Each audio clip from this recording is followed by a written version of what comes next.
Bonjour chers amis, bonjour le monde. Aujourd'hui pour une nouvelle vidéo en SVT, notamment sur le thème communication. Car communication regorge plusieurs leçons. Mais la leçon qui va nous intéresser, il s'agit donc de la synapse. Alors chers amis, ensemble, nous allons donc redicter les différentes étapes du plan de mon travail. Alors sur ce, suivez attentivement. SVT, synapse, plan du cours. 1. Définition. 1. Les types de synapses. 1. Les catégories de synapses. 3. Les parties de la synapse. 2. Structure de la synapse. 1. Synapse au repos.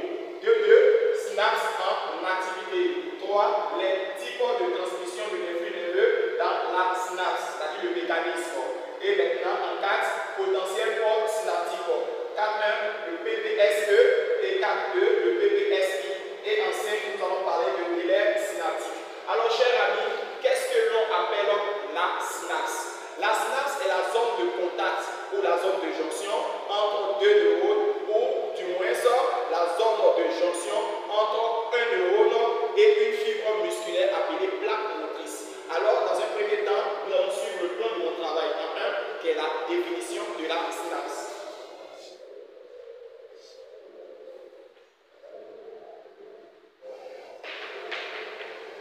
Alors, chers amis, qu'appelle-t-on synapse? La synapse est la zone de contact, zone de jonction entre deux neurones ou entre un neurone ou une fibre musculaire.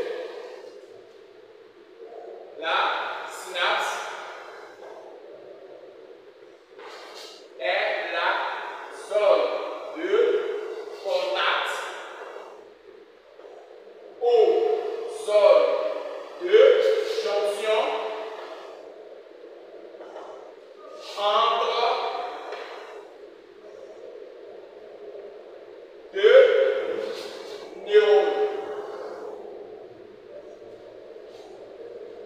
neurones ou entre un neurone et une fibre musculaire appelée couramment plaque motrice.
synapse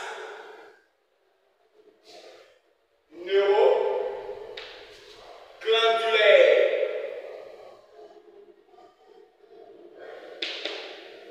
Et la dernière étape, la synapse neurosensorielle. Alors, chers amis, les types de la synapse se subdivisent en 4. On cite la synapse neuronique entre deux neurones, la synapse neuromusculaire entre un neurone et une plaque motrice, la synapse neuroglandulaire et la synapse neurosensorielle. Chers amis, nous allons donc mettre l'accent sur les deux types de synapses. Lors d'un devoir, si le professeur vous demande de citer les deux types de synapses, vous pouvez dire qu'on a la synapse neuronique qui se fait entre deux neurones et la synapse neuromusculaire qui se fait entre un neurone et une plaque motrice. Les deux autres ne sont pas trop essentiels lors d'un devoir. Mais si jamais on vous demande qu'il existe combien de types, vous citez simplement qu'il existe 4 types. La synapse neuronique, la synapse neuromusculaire, la synapse neuroglandulaire et la synapse neurosensorielle. Chers amis, en 1-2, nous allons parler des catégories de la synapse. 1-2, les catégories de la synapse.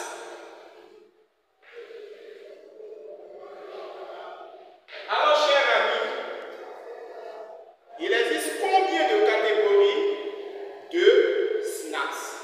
Chers amis, si cette question vous est posée, vous répondez qu'il existe 3 catégories de la synapse. La synapse axonale, la synapse axodendritique et la synapse axosomatique. Alors, on distingue 3 catégories de la synapse. On cite le premier tiret, la synapse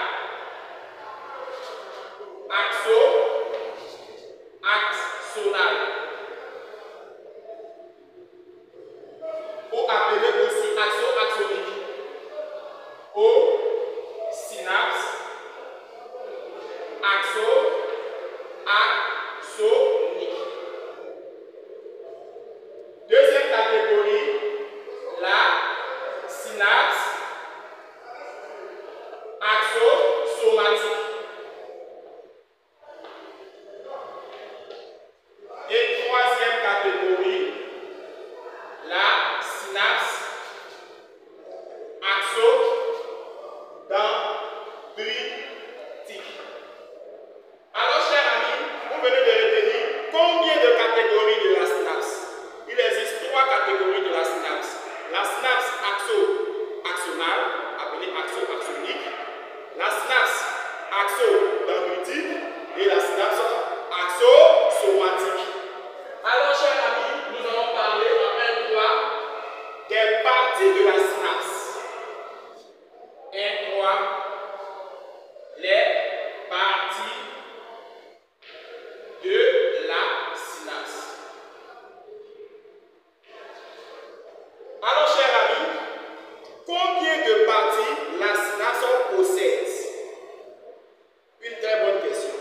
La synapse possède 3 parties. Une partie appelée partie présynaptique, une partie appelée fente synaptique et une dernière partie appelée partie postsynaptique. Donc la synapse possède 3 parties.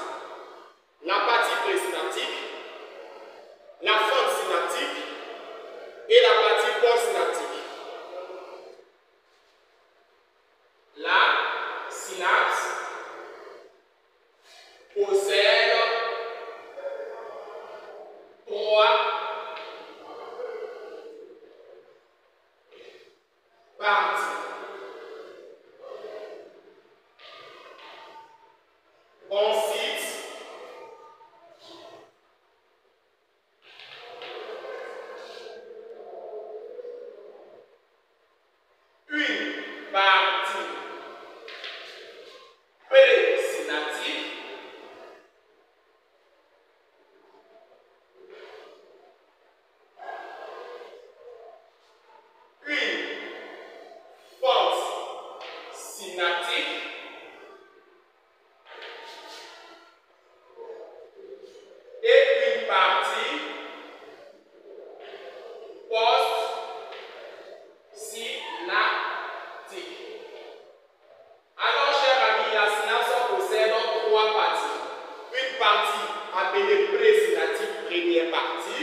d'exocytose et la synapse peut être en activité où il y a ouverture des vésicules synaptiques par exocytose. Alors, nous avons deux schémas de synapse, mais ces deux sont différents. Le premier peut être au repos, il y a fermeture des vésicules synaptiques, et le deuxième peut être en activité où il y a ouverture des vésicules synaptiques par exocytose. Alors, chers amis, nous allons passer en 2.1 appelé synapse au repos.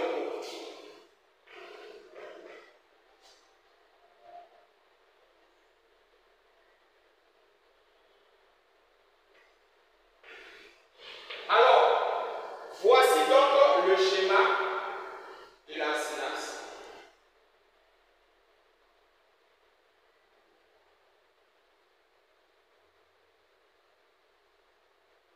Alors,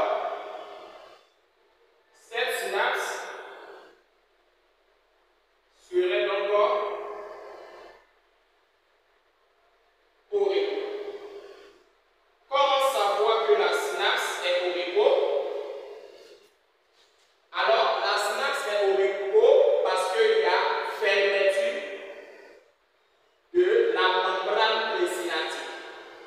Alors, chers amis, ici, nous allons donc présenter la lésion CA2+. Et là, présenter les vésicules synaptiques. Ici, nous allons présenter les neurotransmetteurs que je fais en bleu. Alors, pour la notation, ici, je vais donc l'appeler axone. Là, je vais donc l'appeler vésicule synaptique.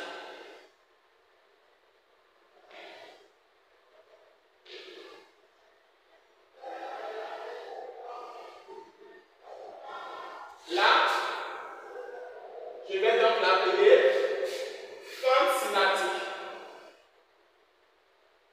ou appeler autrement espace synaptique.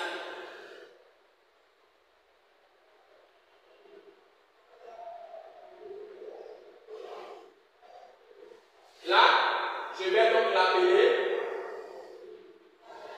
bouton présynaptique.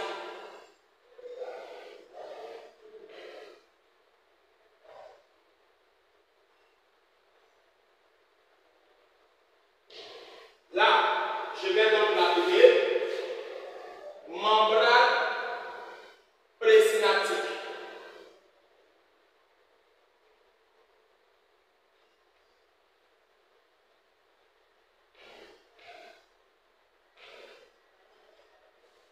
Là, je vais donc l'appeler récepteur synaptique.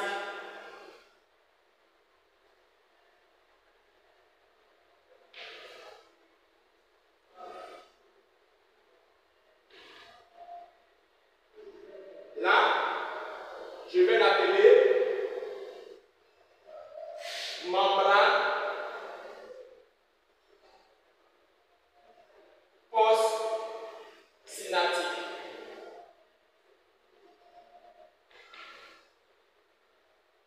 Alors, chers amis, cette synapse est au repos. Pourquoi la synapse est qualifiée de repos? Car il y a fermeture. Si la synapse est en activité, il y aura donc ouverture. Et une fois qu'il y a ouverture, les neurotransmetteurs faits en bleu vont descendre à travers la fente synaptique pour venir se fixer sur les récepteurs synaptiques. Alors, qu'est-ce qu'il faut retenir? La synapse est au repos car il y a fermeture de la membrane présynaptique. Si la synapse est en activité, il y aura ouverture de la membrane présynaptique par exocytose des vésicules. Alors, retenez bien, si la synapse est au repos, c'est que là est fermée.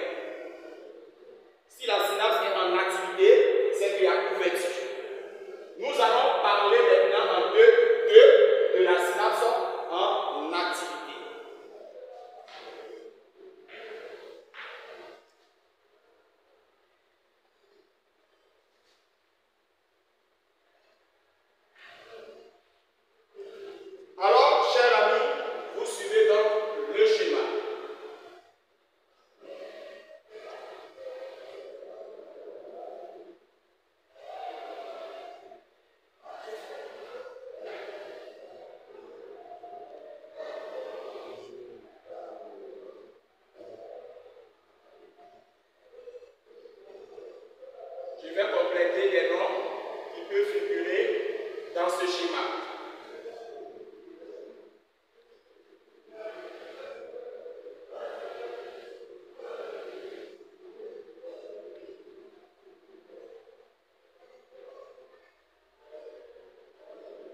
Alors,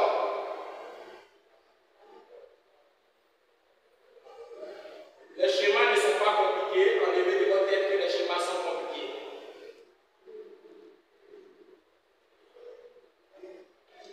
Alors, chers amis, nous allons passer aux différents noms.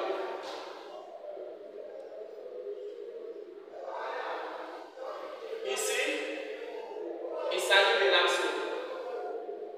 Là, du bouton présynaptique.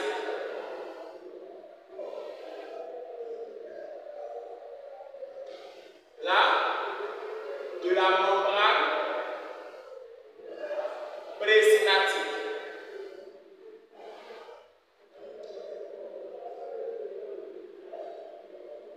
Ici, de la fente synaptique.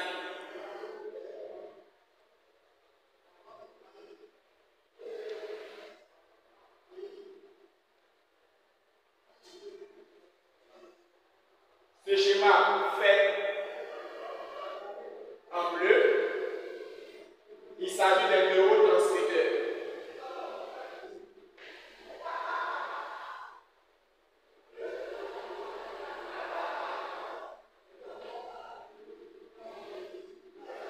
Là, il s'agit des vésicules synaptiques.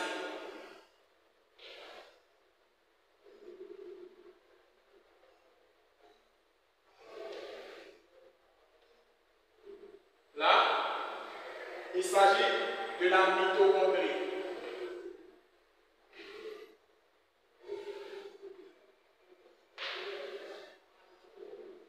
Et là, il s'agit de exocytose.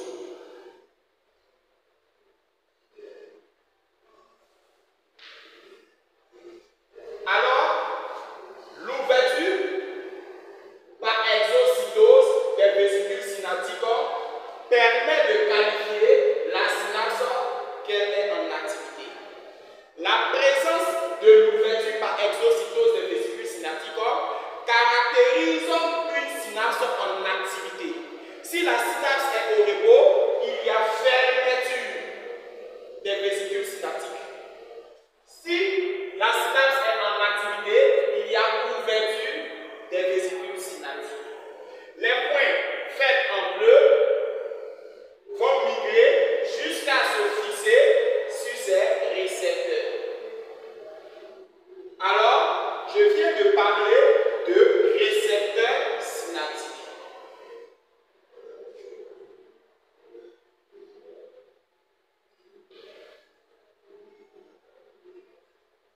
Alors, chers amis, cette synapse est au repos car il y a fermeture.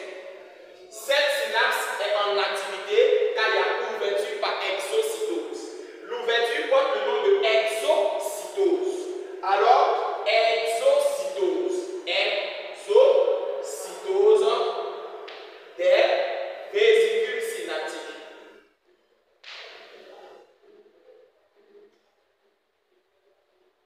Alors, chers amis, pourquoi dit-on que la synapse est en activité? Car il y a ouverture des vésicules synaptiques. Pourquoi dit-on que la synapse est au repos? Car il y a fermeture des vésicules synaptiques. Donc ça veut dire quoi? Les neurotransmetteurs ne peuvent pas arriver dans la fente synaptique. Car la fente synaptique, c'est l'espace situé là. C'est ce qu'on appelle espace synaptique ou fente synaptique. Alors pourquoi dit-on que la synapse est orientée? La synapse est dite orientée car elle transmet les flux nerveux de la membrane présynaptique vers la membrane postsynaptique. Donc je répète cette question. Pourquoi dit-on que la synapse est orientée? On dit que la synapse est orientée car elle transmet les flux nerveux de la membrane présynaptique vers la membrane postsynaptique. Nous allons voir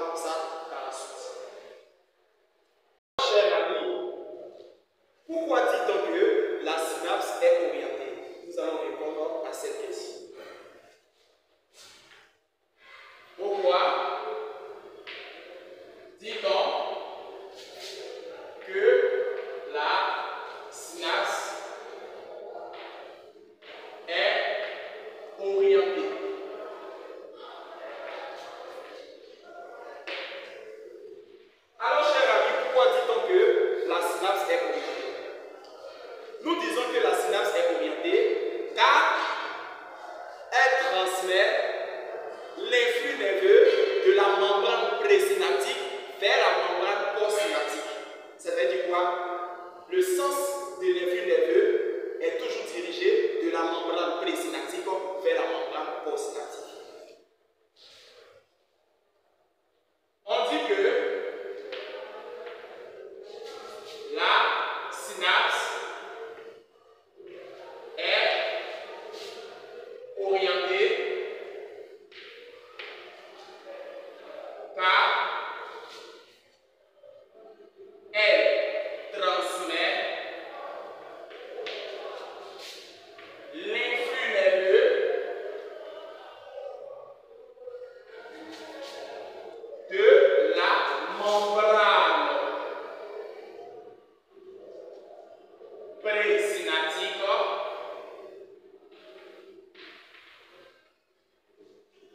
vers la membrane postsynaptique.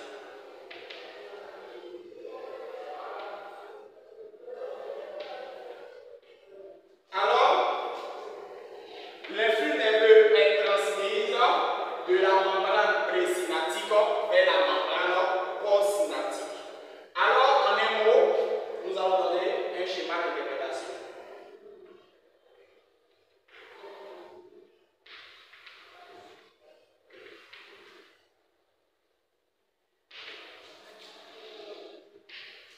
Dans ce cas-là, voici donc le schéma.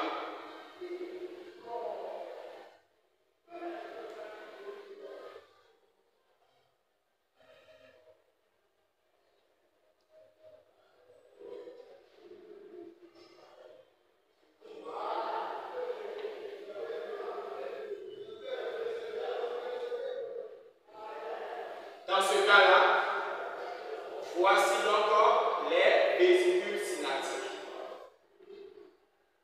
Les vésicules synaptiques possèdent à leur sein des neuromédiateurs. Une fois que vous voyez l'apparition des vésicules synaptiques, alors vous présentez l'influx nerveux de la membrane présynaptique vers la membrane postsynaptique. Influx nerveux. Le sens de l'influx nerveux.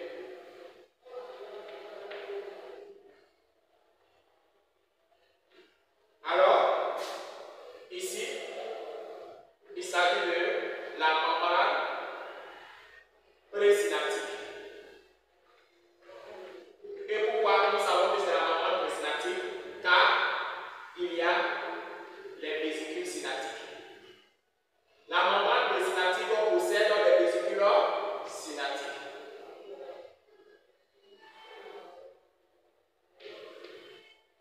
Alors, l'influx nerveux est transmis de la membrane présynaptique vers la membrane postsynaptique.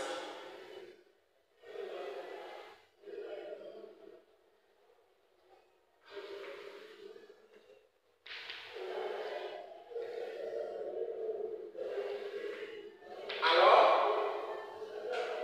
chers amis, ici, il s'agit de la fente synaptique.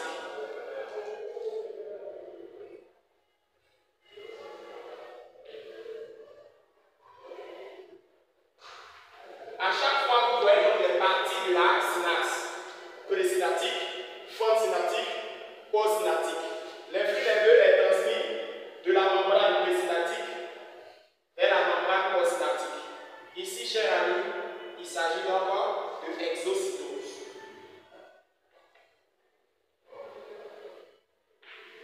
Alors, chers amis, voici donc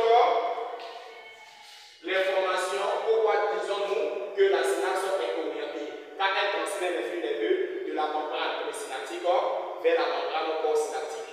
Alors, chers amis, nous allons parler du mécanisme de la transmission de l'influx nerveux dans la synapse. 3. Mécanisme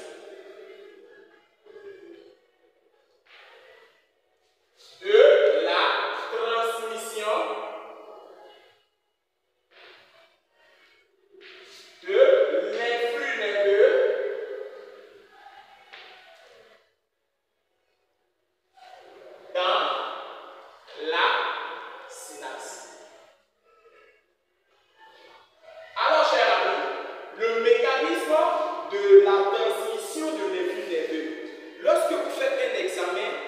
quoi ou une interrogation. Concernant la synapse, vous devez impérativement maîtriser le mécanisme de la transmission du influx nerveux. Car dans n'importe quel examen, les professeurs vont mettre à l'intérieur de cet exercice le mécanisme de la transmission. Le mécanisme de la transmission de l'influx nerveux se fait en 8 étapes. Je reprends. Le mécanisme de la transmission de l'influx nerveux se fait en 8 étapes. Vous pouvez avoir d'autres professeurs matérialisés en 9 étapes, mais il y a des étapes qui n'ont scindé. Je vous répète que le mécanisme de la transmission de l'influx nerveux se fait en 8 étapes. La première étape est l'arrivée de l'influx nerveux sous forme de bouton ou sous forme de PA. Alors, l'arrivée de l'influx nerveux sous forme de PA dans la synapse. Alors, le mécanisme de la transmission de l'influx nerveux dans la synapse se fait en 8 étapes. Alors, chers amis, nous allons donc situer ensemble les 8 étapes. Quelle est la première étape? La première étape est l'arrivée de l'influx nerveux sous forme de PA. L'arrivée de l'influx nerveux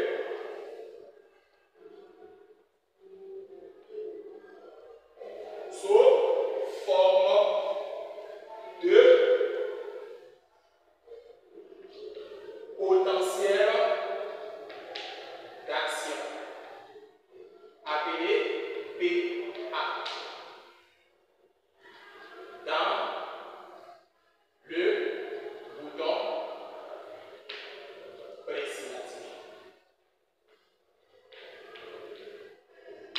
Alors, l'arrivée de l'influx nerveux sous forme de potentiel d'action dans le bouton présynaptique. C'est cette information qui va donner naissance à l'entrée des ions Ca2+ à l'intérieur du bouton présynaptique. Donc, suivez.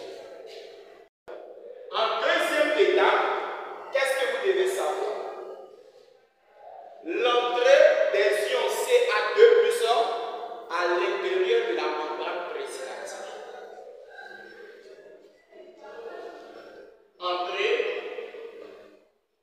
des ions Ca2+ à l'intérieur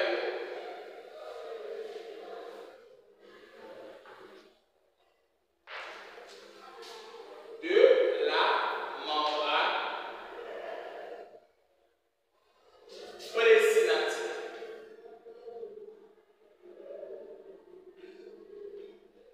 Alors, on a rentré des ions Ca2+ à l'intérieur de la membrane présynaptique ou aussi à l'intérieur du bouton présynaptique.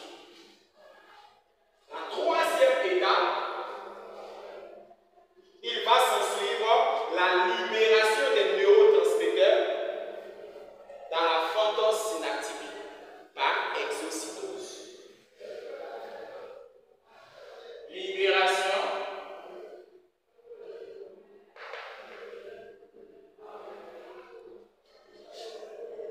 des neuromédiateurs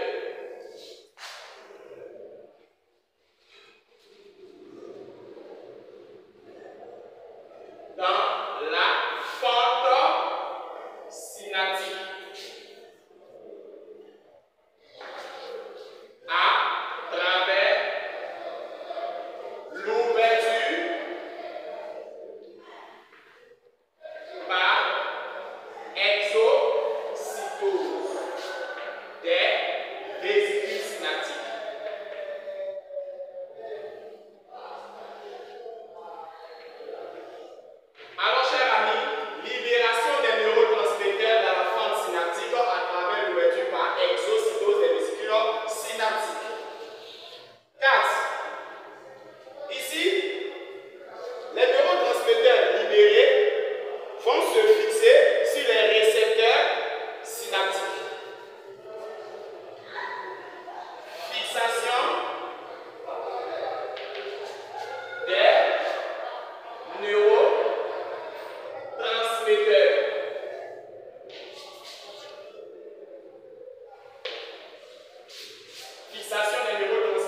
dépolarisation,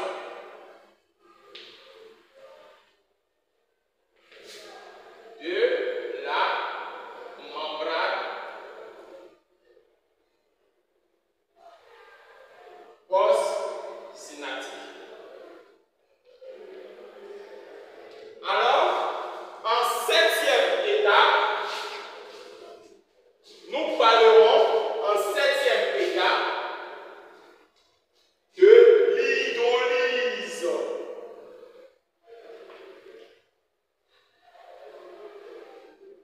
Des neurotransmetteurs.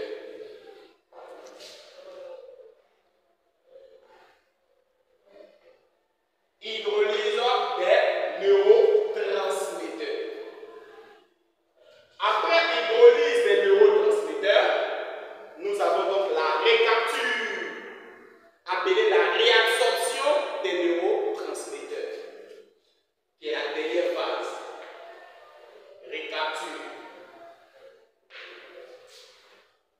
Ou réabsorption.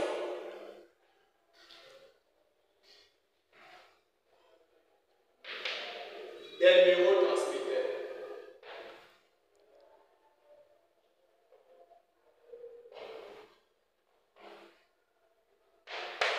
Alors, le mécanisme de la transmission de l'influx nerveux dans la synapse se fait donc en 8 étapes. Il faut maîtriser ces 8 étapes, chers amis. De l'arrivée de l'influx nerveux sous forme de PA jusqu'à la récapture appelée réabsorption des neurotransmetteurs. Alors, le mécanisme se fait en 8 étapes. Chers amis, nous allons suivre le plan de notre cours. En 4, nous parlerons de potentiel postsynaptique. 4.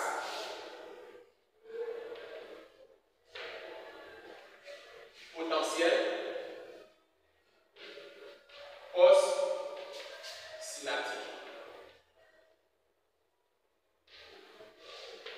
Le potentiel postsynaptique, je vais donc le subdiviser en 2 étapes.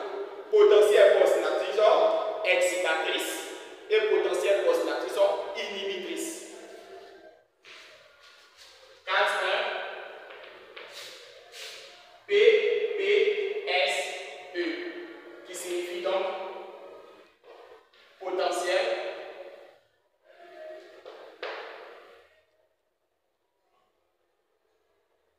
postsynaptique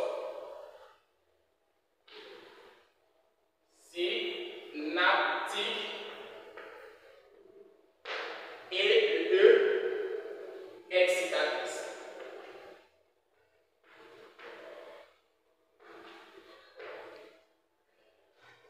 On parle donc de PPSE lorsque l'influx nerveux est transmis pendant la phase de dépolarisation. Vous voyez comment c'est facile. On parle de PPSE lorsque l'influx nerveux est transmis pendant la phase de dépolarisation. On parle de PPSE lorsque l'influx nerveux est transmis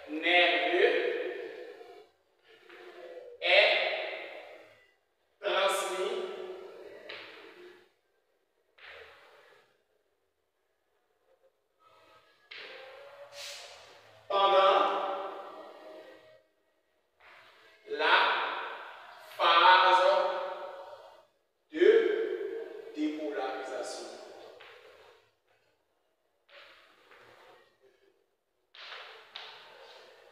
Chers amis, on parle de PPSE lorsque l'influx nerveux est transmis pendant la phase de dépolarisation.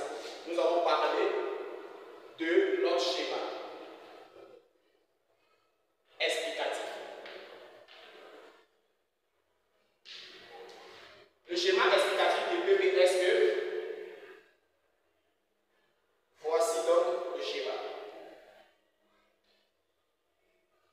L'influx nerveux est transmis pendant la phase de dépolarisation. Il s'agit encore PPSE.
le schéma explicatif.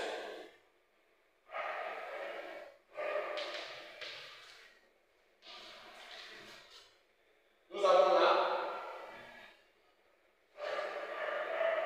le schéma. Et là,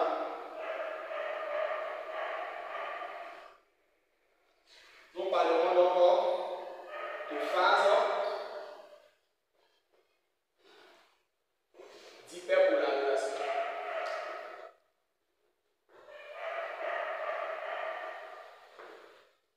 Dans ce cas-là, ici, nous parlerons donc de PPST. Et nous finissons en beauté sur l'information délai statique.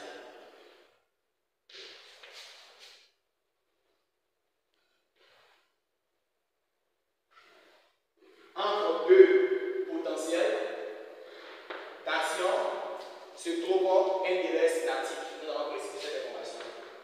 Entre deux potentiels d'action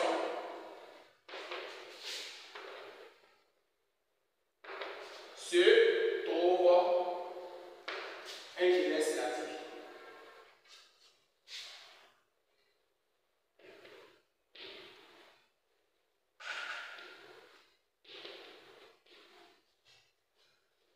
Alors, chers amis, voici donc un potentiel d'action et un autre. Entre deux potentiels d'action se trouve un délai statique. Notons et le délai statique.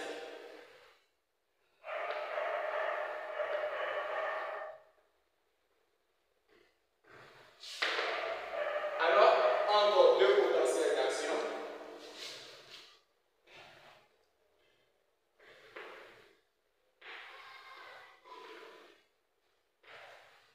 potentiel d'action A et là, le potentiel d'action B.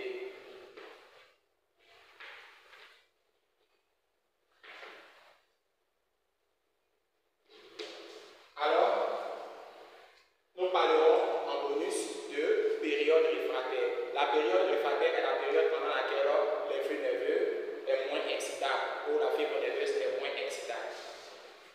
Ça, c'est en bonus.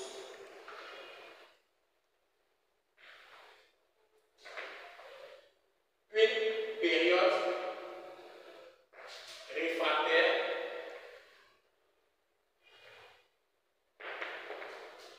est la durée au bout de laquelle la fibre nerveuse est moins excitable, quel que soit le degré d'excitation. Quel que soit le degré d'excitation.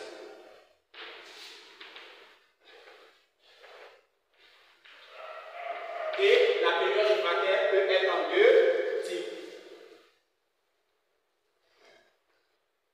Période réfractaire absolue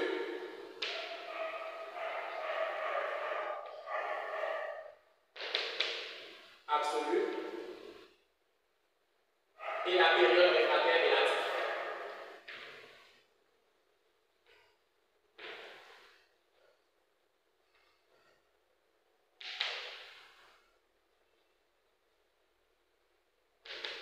Alors, chers amis, je viens simplement de signifier en termes de bonus la période réfractaire. La période réfractaire est la période pendant laquelle la fibre nerveuse est moins excitable, quel que soit le degré d'excitation. Alors, chers amis, pour ceux qui désirent étudier avec la Fondation Baccalauréat, nous sommes désormais au quartier millionnaire et vous allez